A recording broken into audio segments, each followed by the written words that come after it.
Hello friends, welcome to Nitco petroleum Guwahati. आज मैं आप लोगों को दिखाने जा रही हूँ सर्वोत्तम ब्रांड में 5W30। तो चलिए वीडियो को स्टार्ट करते हैं।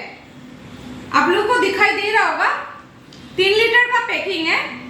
पैकिंग कुछ इस टाइप का आएगा। बोतल रहेगा गोल्डन कलर का और स्टिकर रहेगा फ्रंट में।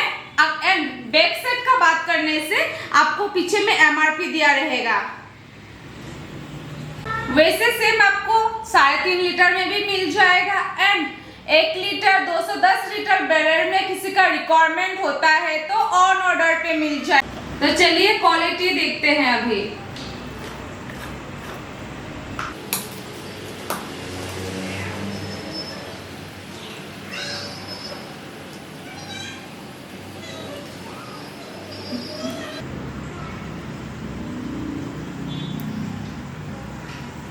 अगर कलर का बात करें तो गोल्डन कलर में आएगा।